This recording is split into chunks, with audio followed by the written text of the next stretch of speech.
Assalamualaikum warahmatullahi wabarakatuh. Saya Galih Wireda Hasanuddin dari semester 2C. Saya akan mereview pertemuan keempat tentang bab 3 pembaharuan hukum pidana di Indonesia. Yang pertama, sejarah berlakunya KUHP di Indonesia berasal dari Belanda melalui pasal 75 RR JO pasal 31 IS sejak 1 Januari 1918 berubah menjadi WVSNI. Selanjutnya melalui UU nomor 1 tahun 1946 WVSNI berubah menjadi KUHP.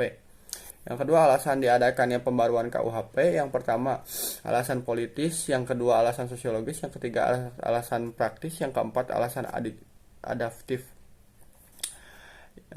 Tiga, cara-cara melakukan pembaharuan KUHP. 1. Kriminalisasi. 2. Dekriminalisasi.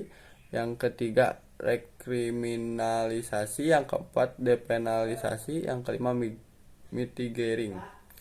Metode pembaruan KUHP: evolusi atau evolusionis, kompromis global.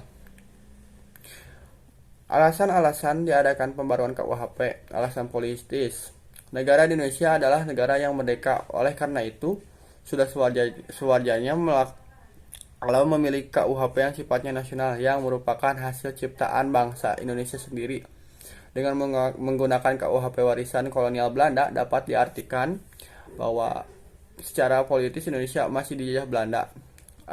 Alasan sosiologis: dalam KUHP warisan kolonial Belanda masih ditemukan atau terdapat nilai-nilai budaya dan agama di Indonesia yang tidak diatur dalam KUHP, bahkan tidak mendapatkan pengaturan. Oleh karena itu, dengan adanya KUHP buatan bahasa Indonesia sendiri, diharapkan dapat memuat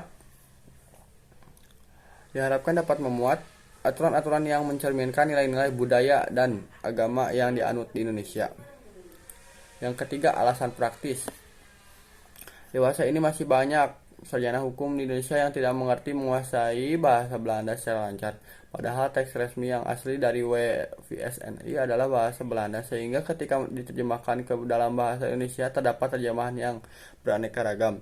Yang dikhawatirkan akan terjadi terjemahan yang menyimpang. Selain itu, tidak menunjang dalam praktek hukum pidana yang pasti dan seragam. Atas dasar itu, selayaknya lah Indonesia mempunyai KUHP dengan teks resmi bahasa Indonesia yang benar.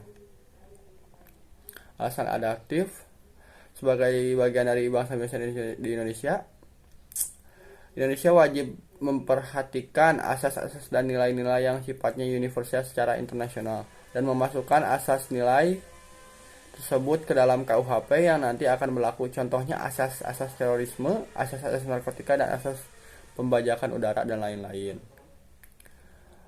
Sekian, terima kasih. Wassalamualaikum warahmatullahi wabarakatuh.